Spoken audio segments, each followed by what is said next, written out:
नमस्कार बच्चों, अपना लेसन चल रहा है कंपनी। तो कंपनी में एक अपना टॉपिक था ओवर सब्सक्रिप्शन।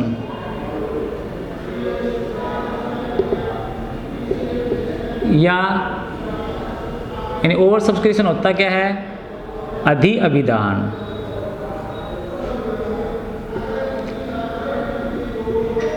तो ओवर सब्सक्रिप्शन में कोई भी कंपनी जितने अंशों को, जितने शेयर्स को इश्यू करना चाहती है, यदि आवेदन या एप्लीकेशन उससे अधिक के लिए आ जाता है तो अपने क्या बोलते हैं, उसे ओवर सब्सक्रिप्शन कहते हैं। जैसे मान लो कोई कंपनी 1 लाख शेयर इश्यू करना चाहती है और जो एप्लीकेशंस आई है वो 125 के लिए आ गई, ये क्या हो गया? ओवर सब्सक्रिप्शन हो गया, यानी अधि अभिदान हो गया। कंपनी शेयर इश्यू करना चाहती है 1 लाख, लेकिन जो आवेदन आया है या एप्लीकेशन आई है वो आ गई 1,25,000 के लिए, तो ये क्या हो गया? अपना ओवर सब्सक्रिप्शन हो गया। जब ओवर सब्सक्रिप्शन होएगा तो कंपनी क्या करेगी? शेयर तो 1 लाख इशू करेगी, हो सकता है कि वो प्रोराटा बेसिस से कर दे, यथानुपात कर दे। जैसे मान लो 1 लाख मांगे, 1 लाख शेयर जारी किए, मांगे कितने? 1,25, यानी कि सब्सक्रिप्शन इतने के लिए हुआ और कंपनी इश्यू इतना करना चाहती है, तो इनका रेशियो निकाल दो। रेशियो इनका आएगा 4:5। रेशियो कितना आ गया? 4:5 आ गया। तो इसका कहने का मीन हुआ कि जो 5 मांग रहे हैं उनको कंपनी कितने देगी? 4 शेयर देगी। जो कितने शेयर मांग रहे हैं?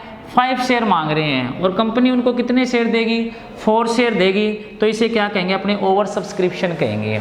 तो ओवर सब्सक्रिप्शन की दशा में कंपनी क्या करती है? प्रोराटा बेसिस से अंशों को इश्यू करती है, यानी करेगी तो 1 लाख के 1 लाख ही, लेकिन 1,25,000 मांगे तो इतने नहीं देगी, उससे कम देगी, उन्हें रेशो में देगी। क्या मतलब? जो व्यक्ति 5 शेयर मांगेगा उनको कितने शेयर देगी? 4 शेयर देगी। तो ओवर सब्सक्रिप्शन की दशा में कंपनी या तो क्या करती है? प्रोराटा बेसिस से शेयर को इश्यू करती है, या फिर क्या करती है? किसी को शेयर के लिए मना कर देती है और किसी को पूरे शेयर दे देती है। वो कंपनी पे डिपेंड करता है कि कंपनी क्या करे, पूरे शेयर दे या फिर प्रोराटा बेसिस से दे, वो डिपेंड करेगा कंपनी पे। तो इसी का अपने आज ओवर सब्सक्रिप्शन का एक एग्जांपल करेंगे। अभी मान लो XY लिमिटेड है जो 1 लाख शेयर इश्यू करना चाहती है, यानी कि इश्यू कितना करना चाहेगी वो? 1 लाख, और उसके पास जो एप्लीकेशंस आए हैं 125 के आए हैं।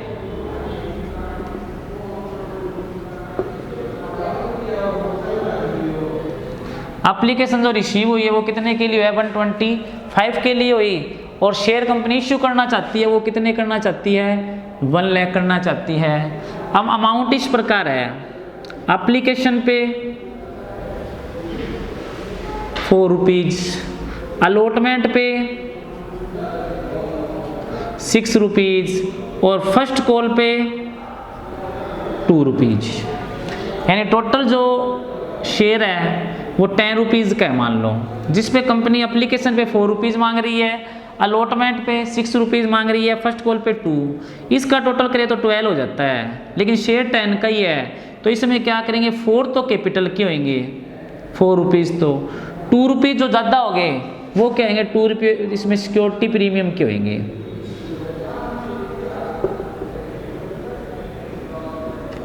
यानी 4 रुपीज़ तो इसमें किसके हो गए? कैपिटल के हो गए, और 2 रुपीज़ किसके हो गए? सिक्योरिटी प्रीमियम के हो गए, क्योंकि 10 वाला शेयर है वो कितने में इशू किया? 12 में किया है, तो इसमें 2 रुपीज़ है वो किसके हैं? सिक्योरिटी प्रीमियम के, और 10 रुपीज़ है वो टोटल कैपिटल के हो गए। अब कंपनी के पास कुल जो एप्लीकेशन रिसीव हुआ है वो कितने के लिए हुआ है? 125 के लिए, यानी 1,25,000 के लिए हुआ है। तो आप जो एप्लीकेशन वाली एंट्री करोगे वो आपको 125 के हिसाब से ही करनी पड़ेगी।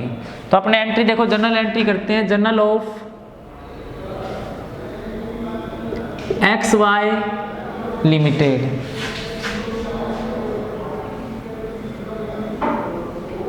Journal of XY limited. अब सबसे पहले एप्लीकेशन रिसीव हुई है, एप्लीकेशन है वो कितने के लिए रिसीव हुआ? 1,25,000 के लिए। तो एंट्री करेंगे अपनी बैंक अकाउंट डेबिट,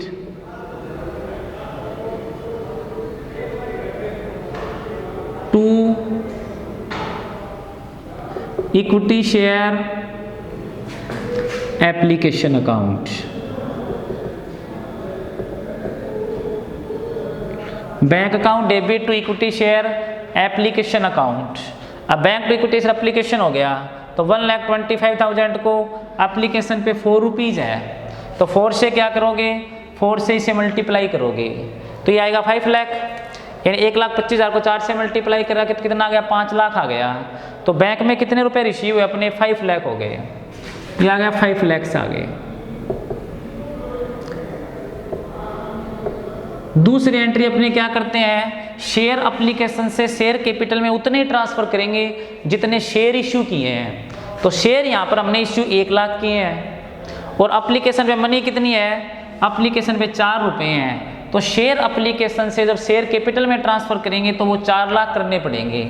अगली एंट्री जो अपने करते हैं ट्रांसफर वाली, वो हो गई equity share application account debit to equity share capital account. Equity share application account debit to equity share capital account. तो शेयर कैपिटल में कितने काम लेंगे अपने, 1 लाख जितने शेयर इश्यू किए उसको 4 से मल्टीप्लाई करो तो कितने आएंगे, 4 लाख आएंगे। तो एंट्री बनेगी अपनी equity share application account debit to equity share capital 4 lakh से बनेगी। तो पहली एंट्री अपनी एप्लीकेशन मनी रिसीव की होगी, फिर उसे शेयर कैपिटल में ट्रांसफर करने की होगी। अब हमारे पास एप्लीकेशन के अंदर जो अमाउंट थी वो कितनी थी, 5 लाख थी, लेकिन कैपिटल में कितना ट्रांसफर किया हमने, कैपिटल में हमने 4 लाख कर दिया। तो 1 लाख जो अपने पास एप्लीकेशन में पड़ा है वो क्या करेंगे, आगे अलॉटमेंट में काम लेंगे, क्योंकि कंपनी ने मान लो कि प्रो राटा बेसिस पे क्या कर दिया, शेयर इश्यू कर दिए। कहने मतलब 1,25,000 वालों को 1 लाख दे दिया। अब मान लो क्वेश्चन ऐसे हो कि एक व्यक्ति ऐसा है, एक आदमी जिसके पास 1000 शेयर हैं, उसने अलॉटमेंट और फर्स्ट कॉल दोनों ही नहीं दिए। इसने क्या अलॉटमेंट नहीं दिया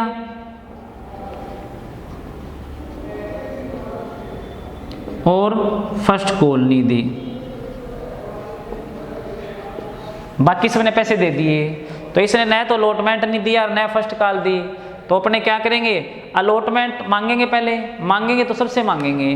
तो शेयर कितने इशू किए हैं, आगे की एंट्री 1 लाख के हिसाब से होएगी। अब क्या करोगे, अलॉटमेंट मांगोगे, अलॉटमेंट पे रुपए 6 है, जिसमें 2 रुपये प्रीमियम के हैं, 4 रुपये कैपिटल के हैं। तो वो एंट्री बनेगी अपनी equity share allotment account debit.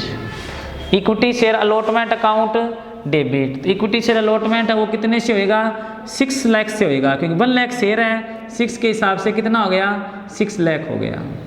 तो equity share allotment account debit 6 lakh से। उसके बाद क्या करोगे, टू शेयर कैपिटल में ट्रांसफर करोगे, to equity share capital account. Equity share allotment account debit to equity share capital account. तो इक्विटी शेयर अलॉटमेंट को इक्विटी शेयर कैपिटल में करेंगे, तो कैपिटल में तो उसका सम मूल्य होएगा, यानी पार वैल्यू होएगी। तो टोटल 6 रुपीज़ है, 4 रुपीज़ इसमें पार वैल्यू के है, 2 रुपीज़ सिक्योरिटी प्रीमियम के है, तो 2 रुपीज़ है उस सिक्योरिटी प्रीमियम में ट्रांसफर करेंगे, टू सिक्योरिटी प्रीमियम अकाउंट। तो एंट्री बनेगी equity share allotment account debit to equity share capital to security premium. तो इक्विटी शेयर अलॉटमेंट में आ गए 6 लाख, तो इक्विटी शेयर कैपिटल में आ गए 4 लाख और 2 लाख किसके हो गए, सिक्योरिटी प्रीमियम के हो गए। तो 2 लाख सिक्योरिटी प्रीमियम हो गया। तो एंट्री बनी equity share allotment account debit to equity share capital to security premium. तो अलॉटमेंट में कितने आ गए, 6 लाख, कैपिटल में कितने आ गए, 4 लाख और सिक्योरिटी प्रीमियम में आ गया 2 लाख। अब देखो अपने टोटल अलॉटमेंट पे मांगे कितने, 6 लाख। 6 लाख में से हमारे पास देखो 1 लाख तो यहाँ पर एडवांस पड़े हैं, वो एडवांस अमाउंट क्या करेंगे, अपने एप्लीकेशन से अलॉटमेंट में ट्रांसफर कर देंगे। वो क्या करोगे आप, इक्विटी शेयर एप्लीकेशन में जो अमाउंट हमारे पास पड़ी है 1 लाख ज़्यादा, क्योंकि यहाँ पे क्रेडिट तो हमने 5 लाख से किया, डेबिट वो 4 लाख से हुआ, तो कितना बच गया, 1 लाख बच गया। 1 लाख को आप क्या करोगे, शेयर एप्लीकेशन से शेयर कैपिटल में ट्रांसफर करोगे, उसकी एंट्री बनेगी equity share application account debit,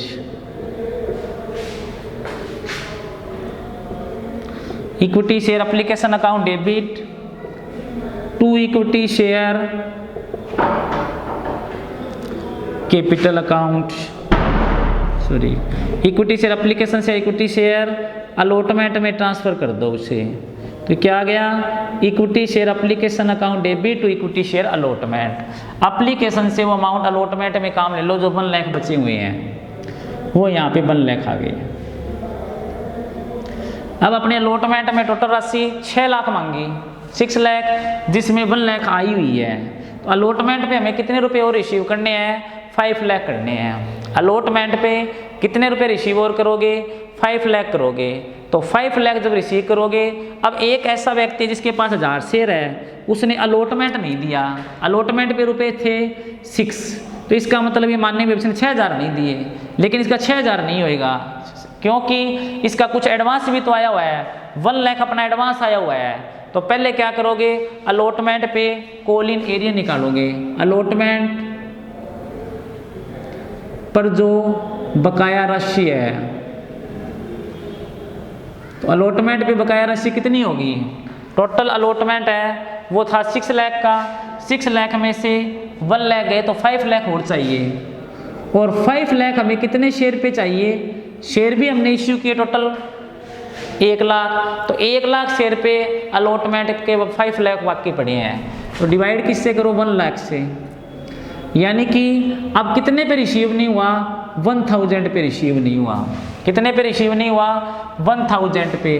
तो इसका मतलब हमें 5000 रुपये रिसीव नहीं हुए। टोटल चाहिए कितना, 6 लाख में से 1 लाख गया तो अलॉटमेंट पे हमें चाहिए 5 लाख, और 5 लाख में से 5000 रिसीव नहीं हुए, तो इसका मतलब हमें 4 लाख और 95,000 रिसीव हो गए। तो एंट्री करेंगे अलॉटमेंट रिसीव होने की, bank account debit, bank account debit to equity share allotment account, bank account debit to equity share allotment account. तो bank to equity share allotment कितने से करेंगे, यानी 5 लाख चाहिए, 5 लाख में से 5000 रिसीव नहीं हुए, 600 रिसीव हो गया, 4,95,000, 4,95,000 रिसीव हो गया हमें। उसके बाद क्या करोगे, फर्स्ट एंड फाइनल कॉल मांगोगे। फर्स्ट एंड फाइनल कॉल पे 2 रुपये बचे हैं, कितने रुपए बचे, 2 रुपीज़ बचे हैं, वो अपने फर्स्ट एंड फाइनल कॉल पे मांगेंगे। तो उसकी एंट्री बनेगी अपनी equity share first and final call account debit, equity share first and final call account debit to equity share capital account. और शेयर इश्यू किए 1 लाख और ₹2 है, तो 2 इंटू में 1 लाख, 2 लाख मांगेंगे अपने, यानी 2 लाख रुपए हैं वो अपने अलॉटमेंट फर्स्ट कॉल पे मांगे जाएंगे। और फर्स्ट कॉल है वही फाइनल कॉल है, क्योंकि कॉल है वो एक ही है। तो एंट्री क्या बनेगी, equity share first and final call account debit to equity share capital account. तो कितने रुपए से बन गई वो, 2 लाख से। अब देखो एक ऐसा शेयर होल्डर है जिसके पास 1000 रुपीज़ है शेयर है, और उसने क्या है, कॉल नहीं दी। अब कॉल पे रुपीज़ थे 2, और अब कोई एडवांस अपने पास बचा ही नहीं है, इसलिए सीधा मल्टीप्लाई कर दो, इसने 2000 नहीं दिए। 1000 शेयर है, 2 रुपये के हिसाब से रिसीव नहीं हुए, तो उसने कितने नहीं दिए, 2000 नहीं दिए। और हमें फाइनल कॉल पे रुपए चाहिए 2 लाख, 2 लाख में से 2000 घटा दो, 2 लाख में से क्या करो, 2000 घटा दो, बाकी वो रिसीव कर लो। तो उसकी एंट्री करेंगे बाकी रिसीव करने की, bank account debit, bank account debit to equity share first and final call, bank account debit to first and final call. तो फर्स्ट एंड फाइनल कॉल पे कितने रुपए हो गए, फर्स्ट एंड फाइनल कॉल पे हमारे हो गए 2000 घटा के 1,98,000, 1,98,000। तो फाइनल कॉल मांगी कितने की हमने, equity share first and final call 2 lakh की मांगी, जिसमें से एक ऐसा शेयर होल्डर है जिसके पास कितने शेयर हैं, 1000 शेयर हैं, और उसने फर्स्ट कॉल और अलॉटमेंट दोनों नहीं दिया। तो अलॉटमेंट पे तो हमने निकाल दिया प्रोराटा बेसिस से, और वहाँ पर क्या करेंगे, सीधा ही कम कर देंगे। तो शेयर कितने टोटल उसके पास 1000 है, और 1000 पे उसने कितना नहीं दिया, 1000 पे उसने फर्स्ट कॉल दी नहीं, और फर्स्ट कॉल पे रुपए 2 है तो उसने 2000 नहीं दिए, तो वो लेस करके और 1,98,000 हो गया। तो ये 2000, यहाँ पे तो 5000 और वहाँ पे 2000, ये दोनों क्या हो गया, 7000 की कॉल इन एरियर हो गई, यानी कॉल इन एरियर है जो उस शेयर होल्डर ने दी नहीं है। ठीक है, इसी को फिर एक बार रिवाइज करो। देखो अपने टॉपिक क्या है, ओवर सब्सक्रिप्शन है। और ओवर सब्सक्रिप्शन होता क्या है, जब कंपनी जितने शेयर इश्यू करना चाहती है, यदि क्या हो, जितने शेयर कंपनी इश्यू करना चाहे, यदि एप्लीकेशन उससे ज़्यादा के लिए आ जाए तो अपने क्या कहते हैं कि वहाँ पे ओवर सब्सक्रिप्शन हो गया है। ओवर सब्सक्रिप्शन में कंपनी या तो प्रोराटा बेसिस से शेयर को इश्यू करेगी, या फिर क्या करेगी, या तो प्रोराटा बेसिस से करेगी, या फिर किसी को शेयर देगी, किसी को मना कर देगी। अपने इस क्वेश्चन में ऐसे है कि प्रोराटा बेसिस से इन्होंने, कंपनी ने क्या किया है, शेयर इश्यू किए हैं, कि कंपनी है वो प्रोस्पेक्ट इश्यू कर रही है, वो 1 लाख शेयर के लिए कर रही है, यानी वो 1 लाख शेयर इश्यू करेगी। लेकिन उसके पास जो टोटल एप्लीकेशन आया है वो कितने के लिए आया, 1,25,000 के लिए आ गया। पूरों को कंपनी ने क्या कर दिया, प्रोराटा बेसिस से इनको शेयर दे दिए। अब अमाउंट कैसे मांगी, अमाउंट ऐसे एप्लीकेशन पे तो 4 रुपीज़ मांग लिए, अलॉटमेंट में 6 रुपीज़ मान लिए, फर्स्ट कॉल पे 2 रुपीज़, तो टोटल इनका कितना हो गया, 12 हो गया। शेयर है 10 का, टोटल हो गया 12, 2 रुपीज़ इसमें सिक्योरिटी प्रीमियम हो गया। तो मैंने आपको बताया था जब कुछ नए दे रखा हो तो सिक्योरिटी प्रीमियम है वो किसके साथ माना जाएगा, सिक्योरिटी प्रीमियम है वो अलॉटमेंट के साथ माना जाता है। तो उसकी एंट्री अपने अलॉटमेंट के साथ करते हैं, और 2 रुपीज़ फर्स्ट कॉल में हो गए। एक ऐसा शेयर होल्डर है जिसके पास 1000 शेयर है और उसने न तो अलॉटमेंट दिया न फर्स्ट कॉल दी। अब क्या करेंगे, सबसे पहले अपने एप्लीकेशन मनी रिसीव करेंगे। जब एप्लीकेशन मनी रिसीव होती है तो एप्लीकेशन मनी है वो उतने शेयर पे रिसीव होती है जितने शेयर कंपनी इश्यू करती है। तो कंपनी ने कितने शेयर इश्यू किए, कंपनी ने 1 लाख, लेकिन आवेदन कितने के लिए, 125 के लिए। तो एप्लीकेशन मनी तो 120 पे रिसीव हो जाएगी, लेकिन ट्रांसफ़र 1 लाख पे करेगी। तो रिसीव करेंगे अपने 125 पे, तो bank account debit to equity share application 1,25,000 और 4 है एप्लीकेशन पे 4 रुपीज़। तो टोटल कितने रिसीव हो गए, 1,25,000 को 4 से मल्टीप्लाई किया तो 5 लाख हो गए। यानी टोटल हमें एप्लीकेशन के साथ जो मनी रिसीव हुई वो कितनी होगी, मनी रिसीव होगी वो 5 लाख होगी। आपने उसे ट्रांसफ़र करेंगे जब कैपिटल में ट्रांसफ़र करेंगे तो उतने शेयर के हिसाब से करेंगे जितने शेयर हमने इश्यू किए हैं। तो कंपनी ने शेयर इश्यू किए 1 लाख, तो 1 लाख के हिसाब से क्या करेगी, वो ट्रांसफ़र करेगी। उसकी एंट्री बनेगी equity share application account debit to equity share capital. तो कितना शेयर इश्यू किया, 1 लाख इंटू में 4 लाख है वो एप्लीकेशन से कैपिटल में ट्रांसफ़र हो गए। यहाँ पर अपने एप्लीकेशन को 5 लाख से तो क्या किया है, क्रेडिट किया है, और यहाँ पर डेबिट किया 4 लाख से। तो यानी अभी भी हमारा एप्लीकेशन में 1 लाख पड़ा हुआ है, अभी भी क्या हमारा 1 लाख है वो एप्लीकेशन में पड़ा है। अब क्या करेंगे, अपने अलॉटमेंट मांगेंगे। अलॉटमेंट मांगेंगे तो अलॉटमेंट पे कितने रुपीज़ है, अलॉटमेंट पे 6 रुपीज़ है। अलॉटमेंट में कितने रुपीज़ है, अलॉटमेंट में 6 रुपीज़ है, जिसमें 2 रुपये तो हमने माने सिक्योरिटी प्रीमियम के, 4 है वो कैपिटल के। लेकिन कंपनी मांगेगी जब तो क्या करेगी, वो 6 ही मांगेगी। और शेयर कितने इश्यू किए, कंपनी ने शेयर इश्यू किए 1 लाख, तो 1 लाख इंटू में 6 इक्विटी शेयर अलॉटमेंट है वो 6 लाख हो गए, जिसमें 4 रुपीज़ तो कैपिटल के हैं। तो कैपिटल में तो आगे 1 लाख इंटू में 4 लाख आ गए, और 2 रुपये सिक्योरिटी प्रीमियम के हो गए, 2 सिक्योरिटी प्रीमियम आ गया 2 लाख से। तो टोटल 6 लाख मांग लिए। अब हमारे पास एप्लीकेशन से जो एडवांस राशि पड़ी है वो अलॉटमेंट में अपने काम ले सकते हैं। एप्लीकेशन में अपने पास कितना पड़ा है, 1 लाख, वो हमने अलॉटमेंट में काम ले लिया। तो उसकी एंट्री होगी equity share application to equity share allotment, कितने लाख से होगी, 1 लाख से होगी। Equity share application to equity share allotment 1 lakh से। अगर मान लो एडवांस राशि नहीं आती तब तो अपने क्या करते, सीधा ही आगे रुपए कम कर देते, 1000 इंटू में 6,000 कर देते। लेकिन यहाँ पर हमारे पास एडवांस आया हुआ है, तो एडवांस 1 लाख है। अब हमने ये कहा कि एक ऐसा शेयर होल्डर है जिसके पास कितने शेयर हैं 1000, उसने अलॉटमेंट नहीं दिया, तो सीधा आपने नहीं कर सकते 1000 इंटू में 6, क्योंकि इसका एडवांस भी तो आया हुआ है 1 लाख, तो इसमें एडवांस ही है। तो 1 लाख एडवांस को क्या करोगे, पहले एप्लीकेशन से अलॉटमेंट में ट्रांसफर ले लिया। अब टोटल अमाउंट हमें अलॉटमेंट पे कितनी चाहिए, 6 लाख में से 1 लाख गया तो 5 लाख और चाहिए। कितनी चाहिए, अलॉटमेंट में 5 लाख चाहिए, और शेयर सारे कितने इश्यू किए 1 लाख किए, तो हमें अमाउंट चाहिए 1 लाख पर 5 लाख चाहिए। अब ऐसा शेयर होल्डर है जिसके पास 1000 शेयर है, उसने अलॉटमेंट नहीं दिया, ये मान लो 5 lakh divide by 1 lakh into में 1000, यानी 5000 रुपीज़ है वो दिए नहीं है। कितने नहीं दिए, 5000, यानी 5000 रुपीज़ इसने दिए नहीं। अब 5000 नहीं दिए, मांगे सारे 5 लाख में से 5 लेस कर दो, 4,95,000 है वो अलॉटमेंट पे रिसीव हो गए। अब हमारे पास कोई एडवांस नहीं है, इसलिए आगे सीधा मल्टीप्लाई करके अमाउंट निकालते हैं हम।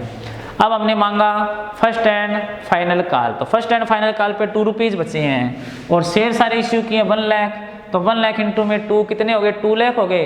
तो equity share first and final call to equity share capital कितना आ गया, 2 लाख आ गया। कितना आ गया, 2 लाख आ गया। तो 1 लाख इंटू में 2। अब एक ऐसा शेयर होल्डर जिसके पास कितने शेयर हैं, तो कितने शेयर हो गए इसमें 1000 है, जिसने फर्स्ट कॉल दी नहीं है। अब फर्स्ट कॉल नहीं दी तो उसने कुछ भी नहीं दिया, क्योंकि उसका कुछ एडवांस तो है नहीं, तो फर्स्ट कॉल उसने पूरी नहीं दी। तो फर्स्ट कॉल पे रुपीज़ कितने 2 है, और शेयर उसके पास 1000 है, तो 2000 रिसीव नहीं हुए। मांगे 2 लाख, 2000 रिसीव नहीं हुए, और बाकी 198 है वो रिसीव हो गए।